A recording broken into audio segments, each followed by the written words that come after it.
The film Jaws is widely considered the first summer blockbuster. It was the highest grossing film of its time, and it helped turn summer into the go-to season for big budget films. You're gonna need a bigger boat. Snakes. Why did it have to be snakes? He slimed me. That's great! Actual physical contact! Chewie here tells me you're looking for passage to the Alderaan system. Yes, indeed. If it's a fast ship. Fast ship? You've never heard of the Millennium Falcon? Wax on, right hand. Wax off, left hand. My dear Dr. Sattler, welcome to Jurassic Park.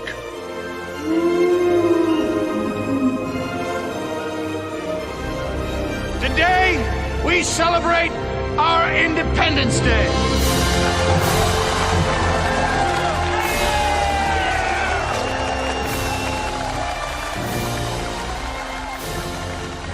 The term blockbuster comes from the type of explosive that was used in World War II.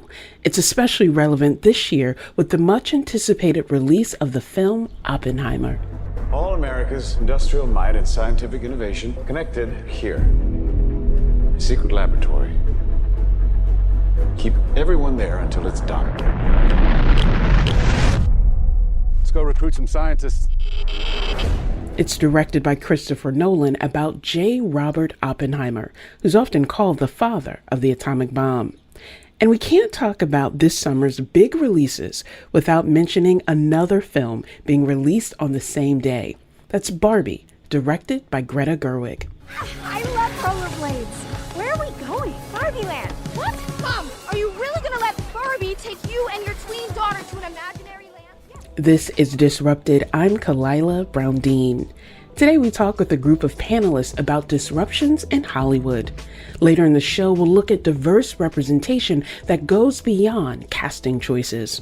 We'll also explore the impact of the writers and actor strikes beyond Hollywood.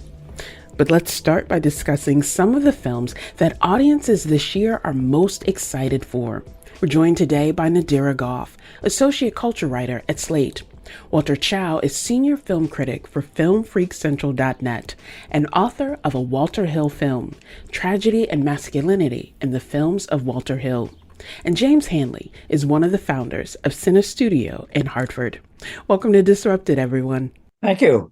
Thanks for having us. Good morning. You know, you can't really talk about summer without talking about pop culture. And for me, it's always about films, whether it's the blockbuster films that everyone's talking about or the lesser known films that people are thinking about.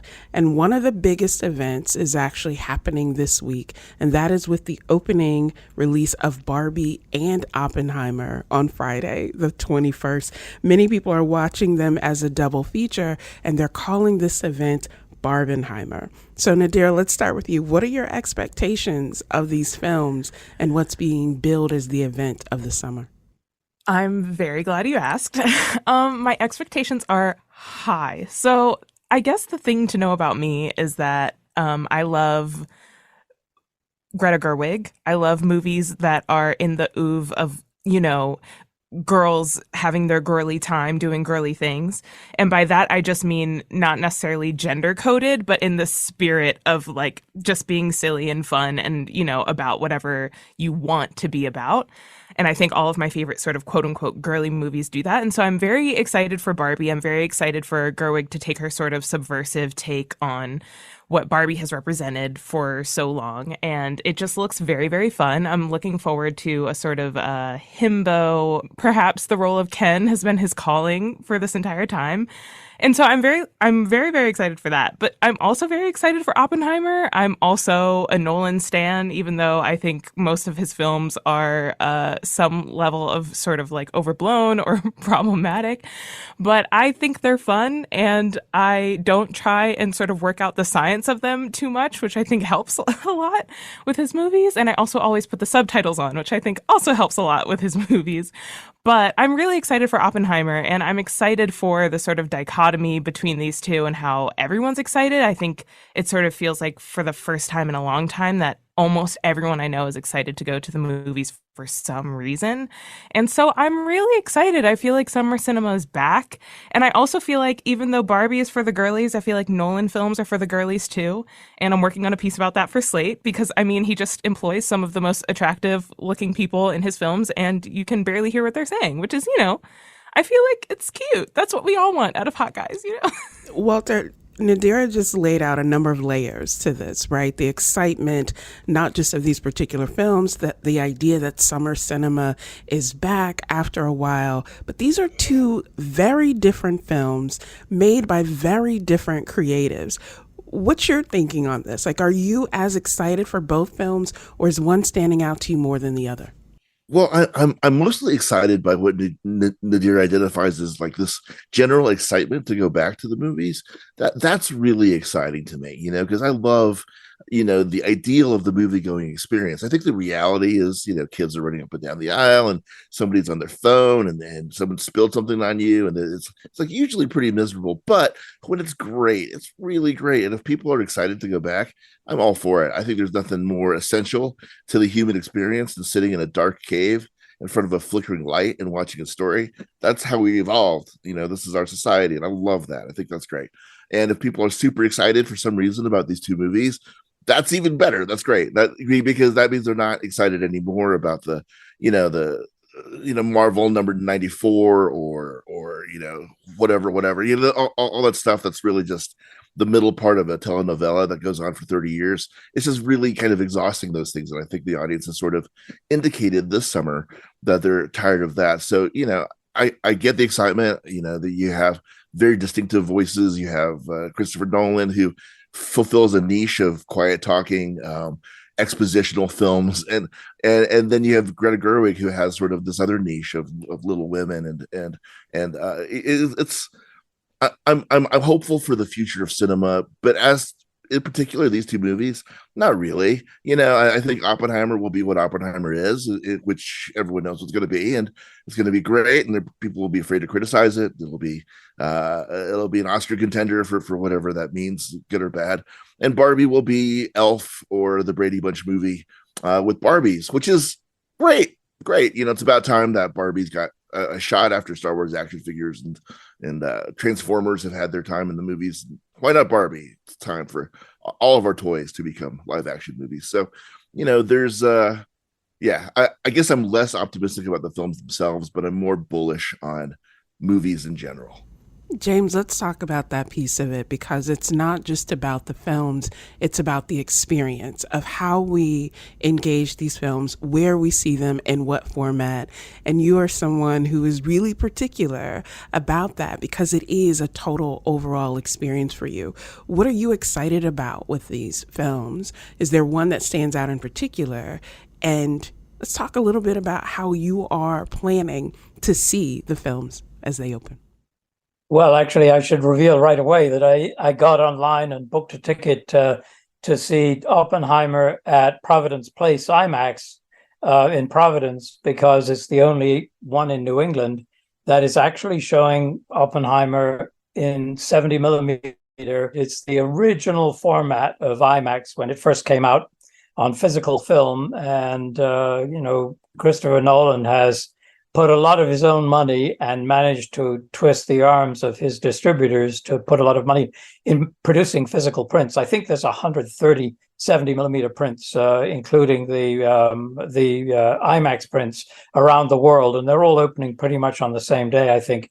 So there's a lot of excitement for me in that, and I think also just physically that theater, the IMAX theater in Providence Place, is one place where they actually decided to go back to the beginning, and they completely re-equipped the theater, put in a new full-size IMAX screen, because most IMAX screens have been made smaller over the years. But this one, they put back the original size, and the IMAX company built a brand new film projector to show these films in that format at that theater. So that's what I'm really excited about. But I have to say, I join in the excitement, too, about Barbie, in the sense that I do want to see that as well. I have my background is technical, and so I have a lot of sort of geeky sort of responses to how films are made and so on. But what is interesting to me is how in the summer most of the big distributors are putting out what they call tent poles. I'm not sure that that Oppenheimer is quite that, because it's not on very many screens. But in terms of Barbie, it is. But what is really remarkable and exciting is this Greta Gerwig, who has made it clear when she got this project that she was not only thrilled about telling the story, but she was also capable of satirizing it in ways that are quite subversive. And it's astonishing that a big corporation like Mattel would let her run with that. And I'm glad they have. And I'm anxious to see that film.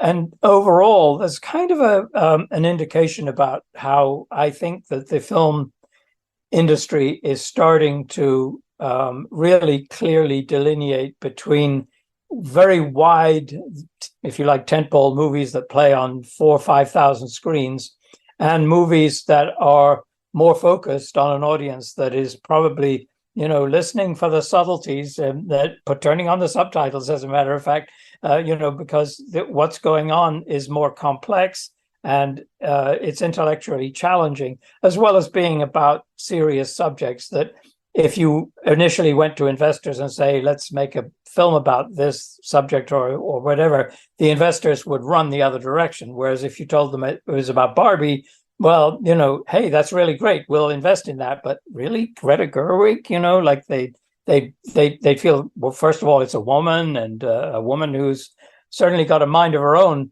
about how she makes films and what she has to say. I just wanted to mention one other thing, though, that's sort of lying in the background here. The Hollywood strikes of the writers and the directors and not the directors, but the actors.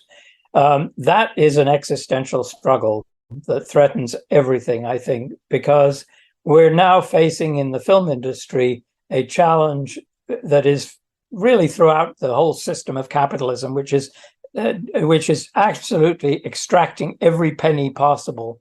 And so now the actors are being presented with the possibility of their images being manipulated and used by the studios, and writers are being threatened with being thrown out of jobs by machines writing the scripts. That strike, what it represents, the implications for all of this are so critical.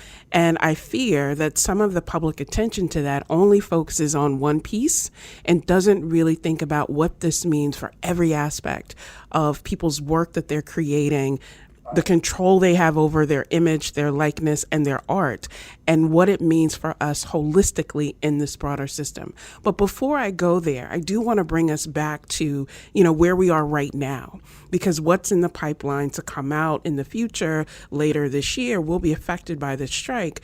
But we're also at a time, Nadira, where James talked about all the ways that Providence Place Theater and other theaters across the country are trying to remake themselves, to update so that they can be accessible. And yet this summer, we're seeing a lot of films that are remakes or that are sequels. So there's The Haunted Mansion that's coming out featuring Chase Dillon, who is a Connecticut young actor. We're seeing, Mission Impossible, Indiana Jones, Fast 10, all of these remakes and sequels that are happening. What's that dynamic? Is it easier or more palatable to remake what we already know? Or is it about some of the things that James mentioned in terms of whether these companies are willing to take a risk on a new theme or new director or new focus? Why so many remakes and sequels?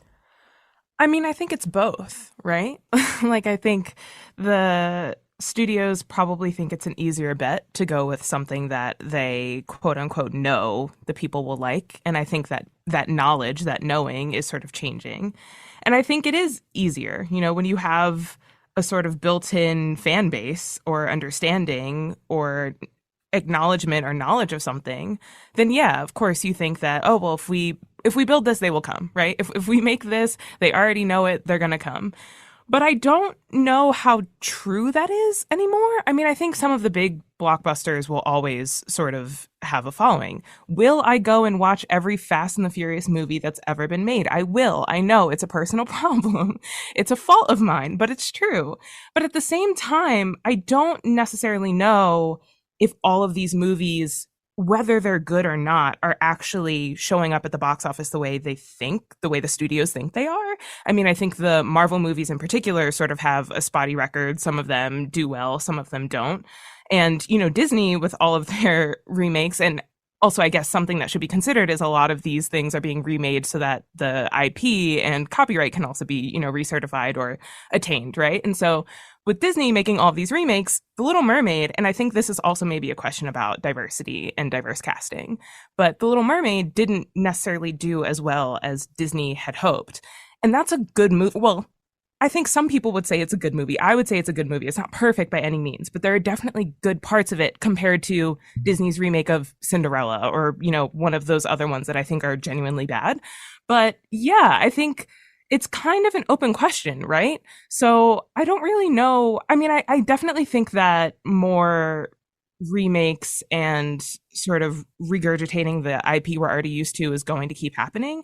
We also have, towards the end of the year, we have Wonka, you know, another Wonka movie. We have The Color Purple, which is not necessarily a remake of the film, but a film version of the musical, but it all exists within this IP. Coming up, we also have Wicked, which is also in this sort of, you know, world of The Wizard of Oz. And so we're definitely going to keep seeing these movies, and they're going to vary in quality, but I don't necessarily know that they're the guaranteed box office hits that the studios think they are. I think that that might actually be changing. And so I'm really interested to see what sort of original movies like Everything Everywhere All at Once and all these sort of movies. I'm excited to see what comes out of those ideas and out of that world, because I think we've also proven that we're interested in original ideas as well. And I don't necessarily know that IP is always going to be the ticket to, you know, the sort of golden arches or whatever of the box office that studios think it is. I mean, I think the problem with what the climate looks like right now is related to the strike and related to those things, these larger topics, because, you know, all of a sudden, all of these producers have decided that they're not making art anymore; they're making content. And so they begin to extrude this product, and they begin to invest these outrageous amounts of money. I mean, Indiana Jones cost $300 million to make. You know, the amount of money, it's got to gross $1 billion for it to break even because of all the marketing and the rollout and all of the Hollywood accounting, I guess you call it. But that's really the issue, because when you begin to invest these outrageous amounts of money, then you have to have a sure thing in their mind. You say, hey, I'm going to invest the whole house and my in-laws house and the yacht, and you got to give me Indiana Jones 7. You got to give me Star Wars 12. You got to give me whatever. And because they feel like this is something that's proven. Now, the first Star Wars cost, I think, $11 million to make, you know, and so in reality, nobody really knows anything. Nobody knows what anybody wants. Nobody knows whatever until it comes out and it's great and it's full of that sort of special spark of whatever alchemy a hit and an IP is in the beginning. You know, I don't have any general problem with remakes or sequels. We've been doing that since the very beginning of Hollywood. You know, you mentioned The Wizard of Oz. The Wizard of Oz that we remember is maybe the 10th Wizard of Oz that was made. You know, yeah. Frankenstein was made by Edison in 1910. You know, these are not, this is not a new thing to have remakes. Some of our favorite movies, you don't even know that they're remakes. And so I don't have a problem with that. But the problem now is that in the past, I think even like 10 or 15 years ago, you would see studios saying, okay, we have a slate. We're going to make 10 movies in the $10 million range, and we're going to make 2 movies in the $100 million range. You know, we're going to really, it's like going to Vegas. You don't put all of your money on the very first roll when you go to Vegas, unless you think you have a sure thing, right? But now they're saying, okay, now we're not going to put $10 million into any single movie. We're going to pool all of that together, and we're going to blow it all in one giant roll of the dice. The Flash, this is it. We're going to cancel every other movie on the slate. This is the single best movie that anyone has ever made that's ever going to, and it better be, because it costs more than any other one. So all of a sudden, these studios are now, what's happening? What's going on? This is not working out the way that we thought. You know, so the appetite for bad movies that are just, you know, action figures knocking against each other, which is what we all did when we were kids, and this is what the appeal is of the Barbie movie too, is it's got to be good. So now they're saying, okay, well, Hasbro has a slate of 40 toy movies coming up, at least 40 toy movies coming up. And they're saying, okay, if we're doing this, we got to get Charlie Kaufman or Greta Gerwig or somebody with a little bit of credibility to produce these movies and not just make a, Barbie's Dreamhouse movie that has nothing for anyone except for the hardcore fans who are done seeing it after the first weekend. That was Walter Chow, senior film critic for FilmFreakCentral.net. Nadira Goff is associate culture writer at Slate, and James Hanley is one of the founders of Cine Studio in Hartford. After the break, we'll talk about the need for representation not just on the screen, but also in the executive suite. This is Disrupted. We'll be right back.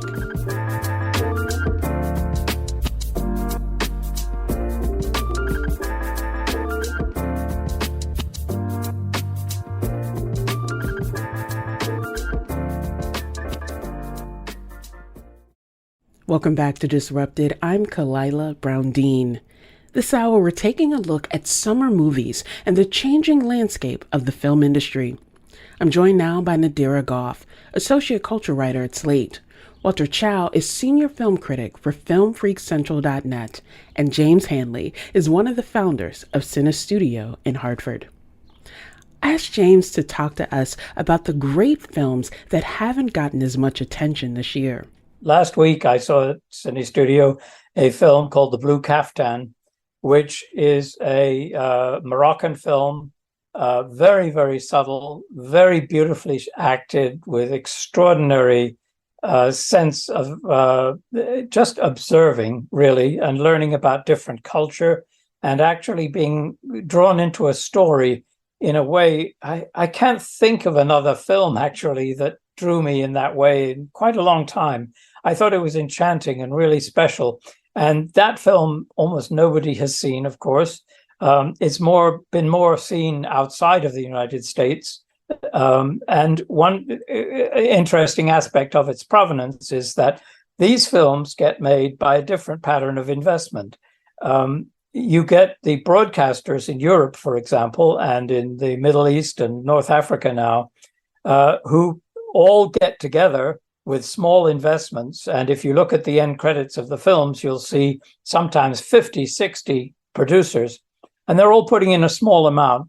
And they're putting it in because they believe in this film, and they're not necessarily making any money right away on the film, but it's important to get it out there.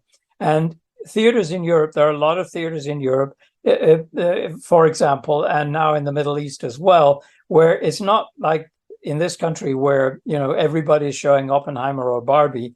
This will be, you could look in Paris or Zurich or London, and you would be able to count as many as 200 different films a day playing that you could pick from these small films. The blockbusters are there too, but the small films are there.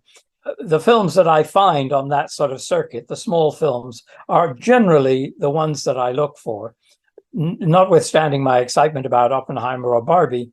But one of the important things to remember about the American market is the quality of investment. Everything is driven by what is the immediate return. I can tell you from being in the film industry as an exhibitor for 50 years that the investors' representatives are on the phone. Now, it used to be Friday evening. Now it's Thursday evening. They're on the phone trying to, with the producers, arguing about what the returns were on those first shows. And what that's about is a big fight over who gets the screens on Saturday. Because if it hasn't performed, it's going to get booted, especially when you've got Disney, which owns more than half the market. They have the clout to knock other people out. And if a film hasn't performed early, then it gets knocked out. And so you've got that happening on one level, but you've also got the fact that in the midst of that, how can a small film like The Blue Kaftan even get a start? And the other last thing that I think is really important is that, say a studio does spend like 500 million on a film, it looks like a huge budget. And then in its first run, maybe it makes 200 million. And of course, they cry the blues and say they've lost money. That's so that they can tell the investors, well, you're not getting all your money back. But the truth is that it's a long-term game for the studios. Many of those titles that look like they lost money, ask them in 5 years. Then you will start to see huge profits coming in from all sorts of ancillary showings every time that film gets shown. And those sequels, those tent poles, all of those popular films come back again and again in various formats. And that's something to remember about, when the studios cry the blues, wait a while. Walter, I'm going to do something here that I intentionally never do in my classes, and that is to put you on the spot. Because as I'm listening to James talk about, the studios and how some of the shorter term losses can turn into longer term gains, we can't really think about that without thinking about representation in film. And that is often the excuse that people use, that we don't see more representation because it's not profitable, or it won't capture audiences in those first key screenings the same way that other films are. And of course, we have standouts that go against that trend, but it also means, in some extent, Walter, that I'm always a little bit cautious when I see these films that are billed as being representative, because if it's a bad film that doesn't sell, then the studio say that's why we couldn't do it, because it's not selling. And at the same time, I personally sometimes will go see a film that I'm not really interested in because I just want the numbers to at least be there. We're seeing increased representation of Asians, Asian Americans, incrementally, but we're seeing more this year, the last couple of years, than we have in the past. Do you see that same kind of tension of, representation for the sake of representation, or should we be pushing for representation and quality work? What's your thoughts on that? Yeah, so much of what we talk about in terms of representation, in terms of all of these larger issues about distribution, exhibition, it's like, there's this old joke from the 80s with this comedian named Emo Phillips, who I adore. I hope he's still okay. But he said something about, I used to think that my brain was the best organ in the body. And then I thought, wait a minute, who's saying that? So I think about that in terms of films and the creation of films and everything. It's like, who's creating this representation? You can, if the live action Mulan movie from Disney is an abomination, it's atrocious. You have this cast of Asian actors, legendary Asian actors, and Disney hired voice coaches so that they could learn to pronounce our own national folk hero in the Disney style. That's not representation. That's exploitation, and that's tokenism. That's all of those other words that they're trying to avoid. The Little Mermaid is, I think, appalling because it's set in the Caribbean and it has it doesn't do anything to deal with the slave trade, the chattel slave trade in that part of the world in particular. And so there's a scene where the Little Mermaid is trying to comb her hair with a fork, and she is looked at by the white colonizers of the Caribbean island. And it's like, you shouldn't be telling her how to comb her hair. You shouldn't be here anyway.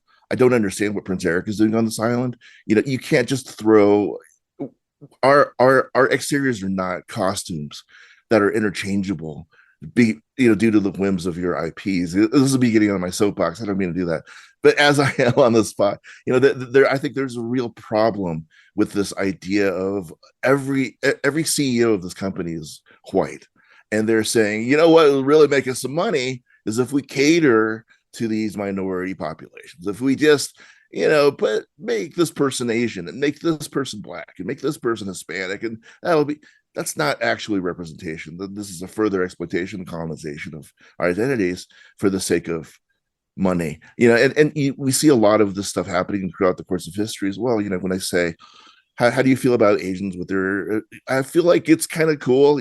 I feel like I'm concerned because most of these movies are coming out of A24, and A24 seems pretty great, but I don't see a lot of Chinese faces in the governing board of A24, so we're still not in control of our stories. And when this happened with the African American population in the 70s with blaxploitation, there was one or two really great blaxploitation movies, and it almost immediately became the provenance of white studios and white scripts that were just sort of given over to black actors. It immediately became something that was being called for money because that was where the money was. And so, control of our stories, control of the thing that they did on Disney to American Born Chinese is heartbreaking and ugly and destructive to the Asian American community. But the, the place where we get trapped as minority critics, the few of us, is that criticizing. For me to criticize Asian American product, I get the most vicious hate mail. It's worse than the where you expect it to be from, because it's like how dare you say something? If you say something, they'll stop doing it. If you speak out, they'll stop giving us scraps from the table. And my position has always been, I don't want scraps from the table. I want a seat at the table. We don't really find change and representation that's meaningful in our films until the CEOs of these companies and the boards of these companies are sat with minority representation. Nadir, I want to bring you in because we're talking about films, we're talking about the film industry, but your work has really looked at culture, pop culture more broadly, to look at the ways in which not having access to meaningful representation is making some people say, now I need a meaningful alternative. And I think of your work and your writing about Twitter, right? That when people said, look, you will not continue to exploit our knowledge, exploit our connection and community, we're going to look for another way of doing that. The same way we see it in film, we now see it in social media. How do you see these connections between representation and access and the sense of agency of people to say, if we don't have quality options, we're going to create our own? Those are all very good questions, and I feel like I could take 2 hours answering them. I mean, I think in terms of the sort of consumer perspective, and the critic's perspective, we are very burdened by the idea of representation, right? The burden of representation. There's this idea that because there's a Black movie, because there's an Asian movie, because there's a whatever movie, that we can't criticize it too harshly.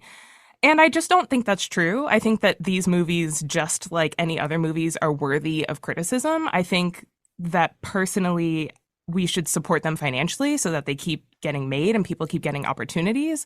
But we still should be able to say, this isn't a good movie. The same way white people get to have all sorts of movies that are good and bad, right? And that doesn't stop them from consistently getting opportunities to tell their stories, right? And so I think that would sort of be where I stand on the consumer side of it. But in terms of the creator side, I mean, I definitely worry. I think many things.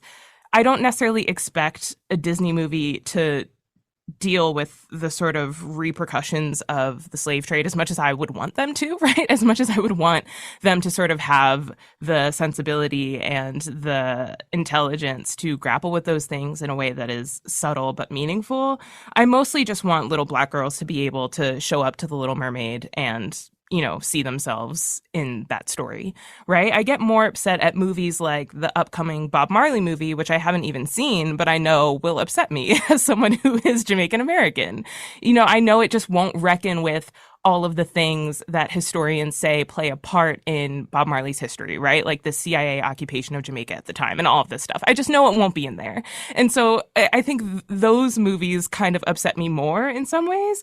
But I think auteurs, and particularly auteurs of color or of any sort of marginalized group, I think that they're definitely a strong contingent, but I think that they're the most impacted by things like a strike or by where we throw our money, right? So if people aren't showing up to see Joyride or The Blackening or The Little Mermaid or one of my favorite movies of the year, 1001, right? If people aren't showing up to see those movies, whether they're big or small, and if we're in the midst of a strike and people are showing up to see Barbie, Oppenheimer, Mission Impossible 7, then that doesn't paint a good picture of the future to me.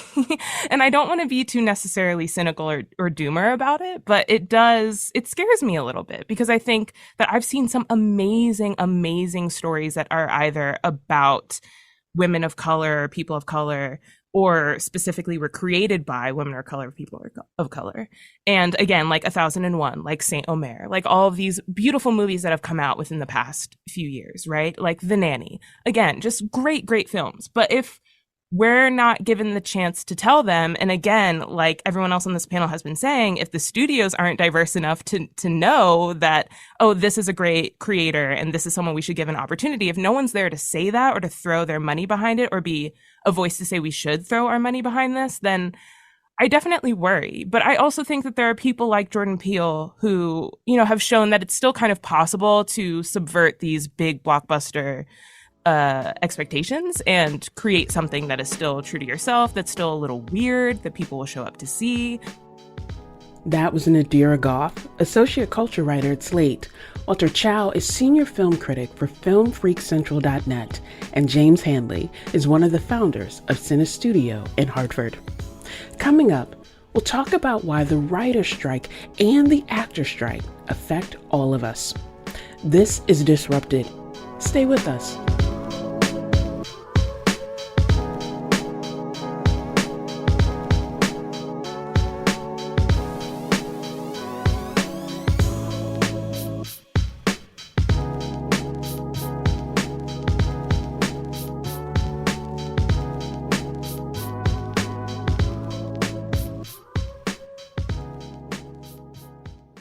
Welcome back to Disrupted. I'm Kalila Brown-Dean. This hour, we're talking about the biggest stories in the world of film. I'm joined by Nadira Goff, associate culture writer at Slate. Walter Chow is senior film critic for FilmFreakCentral.net. And James Hanley is one of the founders of Cine Studio in Hartford. On Friday, July 14th, the 160,000 members of SAG-AFTRA, the union representing Hollywood actors, went on strike. What happens here is important because what's happening to us is happening across all fields of labor. That was union president Fran Drescher. SAG-AFTRA joined the 11,000 members of the Writers Guild of America. They've been on strike since May. It's the first time that Hollywood writers and actors have gone on strike since 1960. Back then, Ronald Reagan was president of the Screen Actors Guild. Ask Walter Chow what people should be paying attention to with these strikes. This is a reflection not just of the entertainment industry, this sort of labor strike, but rather a reflection of the need for a general labor strike in the United States. And I say that from a position of extreme privilege. I know that people's healthcare is tied to this. I know that, it's, and indeed mine too. I get it.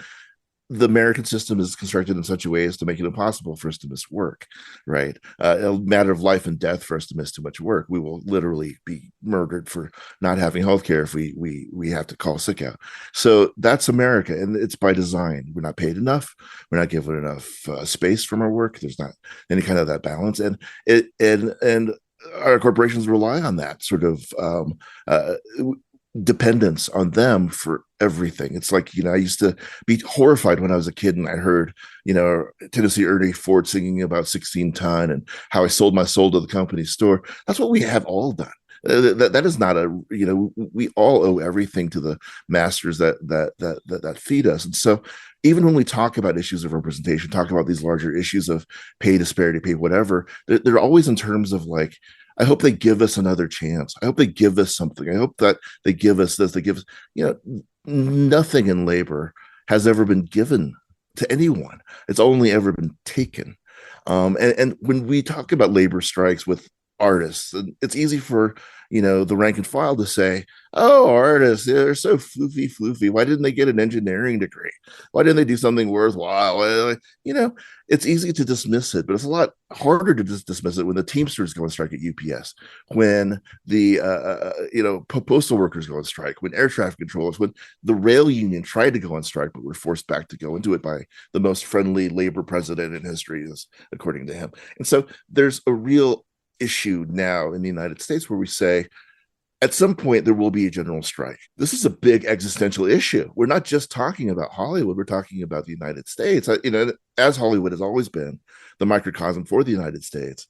When we see our big stars, Brad Pitt or whomever the big star is right now, I'm so old, I still do think he's a big star. But when we see these people walking the picket line, hopefully it begins to chip away at this idea that we just have to take it.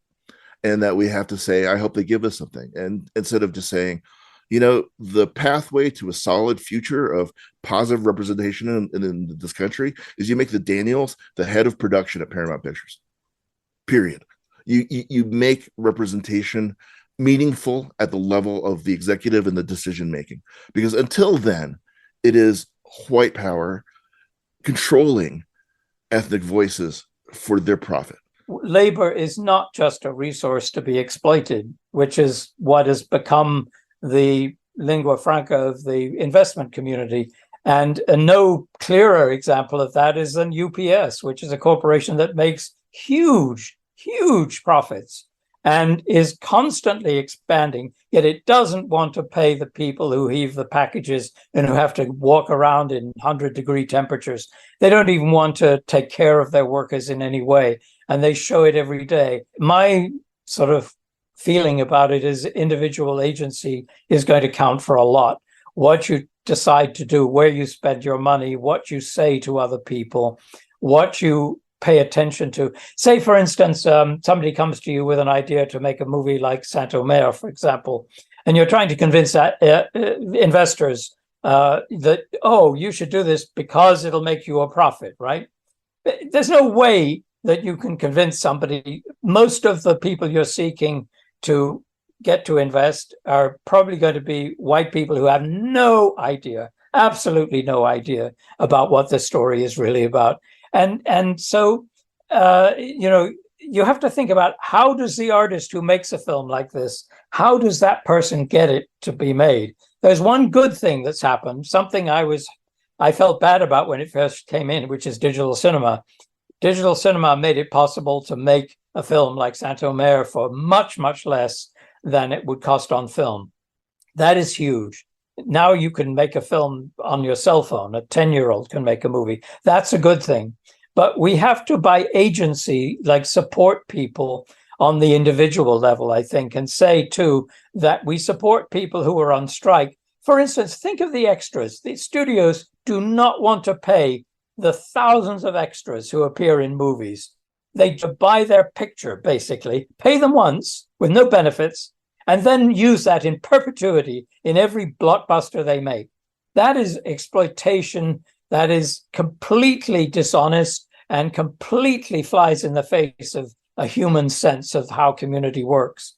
And we have to, as individuals, I think that's the only hope we have, really, because we're in the midst of a system that lives on exploitation. And I think, you can still go to the sort of major movies kind of thing, but you can also patronize the small movies, make an effort to see the small movies, write about the small movies, tell your friends about the small movies, and actually see that eventually, I think that you then empower people who make the stories that really mean something, that are real diversity, that are really about the truth of history, that can really tell people something a young person can look at and say, well, I didn't know this, and I'm really learning something about my background or where, how these things work. It's an immensely important time. That's what I meant by existential. I mean, this is so easy for the corporations that run the studios and the media companies to paint this as greedy entitlement by rich actors. It is so not that. There are people well paid as actors, to be sure, but this is really about your control of your life, and it's going to affect all of us, not just the actors. It'll be, automating everything. It'll be selling your image, and once you've sold it, that's it. Dear, we're talking about film and television, but as James pointed out, this should be a concern for us in every industry, especially for someone like you as a writer and a creator. What piece of this do you think we should be paying attention to in terms of what this strike represents for all of us? It definitely is a story about America writ large. I think that everything that everyone has said is absolutely true. And I think in terms of a more specific in the here and now thing to look out for, in addition to other industries that might or probably will strike, is I think we need to look at where else content comes from, right? So I think we need to pay attention to what internet content creators are doing, what YouTubers and TikTokers are doing, what they're being asked to do by studios, right? How their labor is maybe being brought in because it historically is an entire industry that no one has ever known what to do with, right? There is no sort of influencer union, and perhaps there should be, but because they're sort of free agents and because the idea of influencing sort of exists in this American ideal of, pulling yourself up by your bootstraps and doing whatever you have to do to like make it work. Like everyone has an American dream and they can do it by making videos and putting them on TikTok or YouTube, right? And they can be just lucky enough or just talented enough to be super famous and noticed and become, I don't know, on some level of Kardashians or maybe even Issa Rae, like on every sort of spectrum of content creation. And so I think we need to look at what internet content creators are doing, what they're being asked to do. Simultaneously, I think we need to look at international markets, right? This is a story about America, but Netflix sort of has a monopoly on Korean dramas. And those are becoming really, really popular. So all of these studios that have cornered the market, the American market on international production or international film or TV, what are they going to be doing? Are there going to be even more Netflix Korean dramas, right? Or what's going to happen in that space? And then I think we also need to perhaps keep an eye on studios that have or were founded in other very, very dominant forms of revenue or ways to get revenues. Amazon and Apple, right? These are two studios or two production companies that have an entire other stream of revenue that is the dominant one in that other field. And so they will have the money no matter what happens over here, right? And so what will they do? Will they be the first to fall, the last to fall? Who will they champion? Sort of what's happening there and what's the future of that? We all, again, like everyone has been saying, sort of need to assess our own sense of personal agency and what matters to us and how we're going to support in the ways that we can.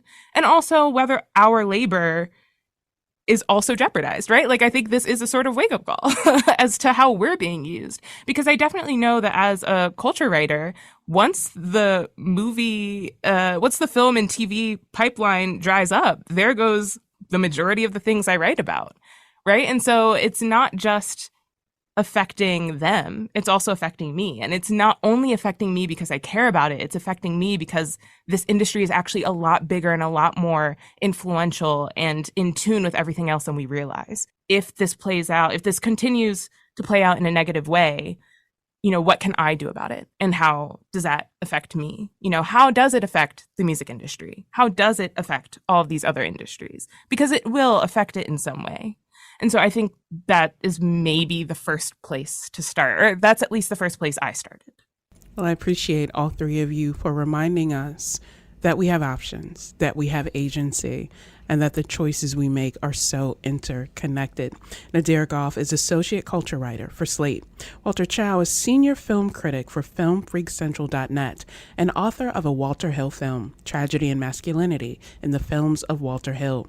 James Hanley is one of the founders of Cine Studios in Hartford. Thank you all so much for joining us on Disrupted. Thanks for having me. Thank you. I'm so grateful. Thanks. Disrupted is produced by Kevin Chang Barnum, Wayne Edwards, Meg Dalton, and Katie Tolarski. Our interns are Carol Chin and Stacy Addo. And a very special thank you to Jonathan McNichol. You can listen to all the previous episodes of Disrupted by finding us wherever you get your podcasts. Just search for Disrupted and Connecticut Public. And if you love an episode, please remember to leave us a comment. I'm Kalila Brown Dean. Thanks for listening.